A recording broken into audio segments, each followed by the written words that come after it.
Morning. It is 3:31. About to head out to the race, and we'll see how it goes.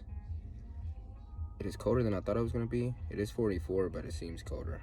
So I threw on a pair of pants and a sweater over everything just to keep me warm a little bit before the race starts.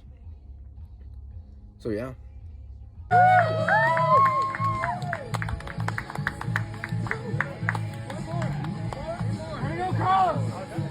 It is the morning after the race. Barely moving, can't feel my legs. Quads are dead. Hams are dead. Calves not too bad. Ankles are dead. Feet are dead. Yeah, I didn't get any footage during the race. To be honest, I was too focused on the race to get any footage. Yeah, so I didn't get the placement I wanted. I got 8th place, 30 minutes too slow, I guess you could say. But yeah, if I would have gotten 30 minutes faster, I could have got 7th place, but that's not the way it worked.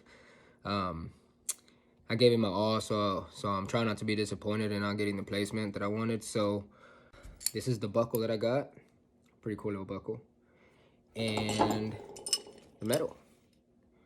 It's supposed to be, I think, 4 or 5 pieces to it. You put it all together and it makes a big Texas medal. So I think I had everything on point on my fuel, my hydration. I did end up with 2 blisters on my toes, and that's never really happened during the race. But yeah, I had to push through that. And one of the biggest things is my phone would not work. I could not get music, podcast, or anything to work. The service was being really weird, and I had ran this trail 2 weeks ago and didn't have that issue. It worked the whole time, but yesterday it would not work. So I ran 62 miles with just myself and my thoughts, and I was not used to that.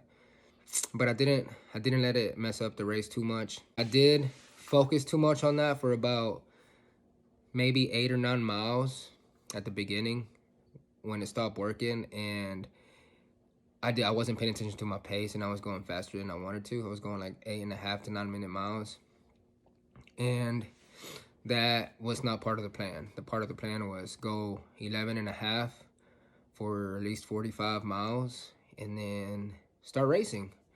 That's not how I went. I went faster than I wanted, and then I eventually controlled it, got it down to 11.5.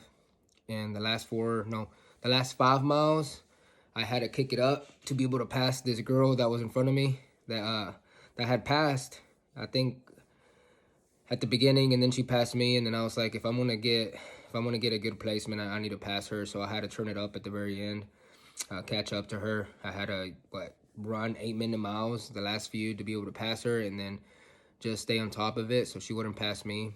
And so I think I beat her by 4 minutes. What's crazy is the last 100K, it was the same thing with the same girl. So shout out to her for, I guess, making me go faster so I could pass her. So yeah, it went good though. It went good. Yeah, just a little bit of learning experiences there, and I'll have to try to qualify at the next one to see if I can get a qualification out of the next race. I don't know if it's going to be the South Texas or the East Texas Ultra. And I'm just going to recover now. I'm going to have to skip the West Texas Ultra because of some other plans that we have. So I won't be able to make it. And yeah, so that's going to be a good little break from racing, I guess you could say.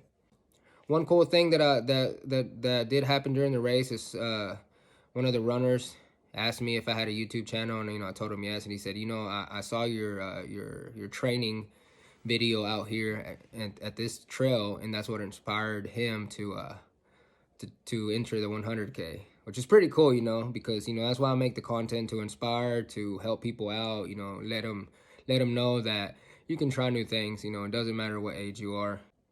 But yeah, the other thing is it went from 45 degrees where I live to 37 at the race.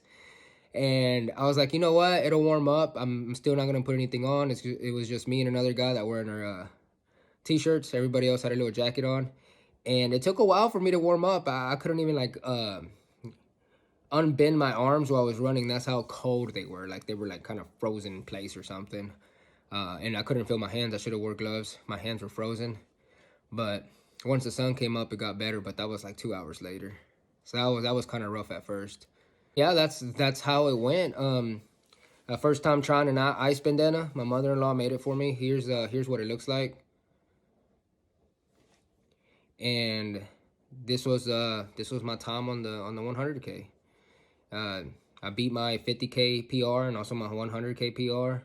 And I believe I am now the local legend of that trail. That's what Strava told me this morning. I was checking it out. I'm the local legend of 2 different segments out there on the trail.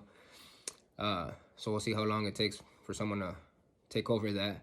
I'm just gonna recover for now and get back out there after in a few days and start back at the training. And you know, sorry I didn't get too much footage. I was just too focused on the race, and that was the plan originally. I knew I wasn't gonna get much footage, but I just didn't get anything, just a few pictures. So yeah, and like always, don't forget to get your miles in.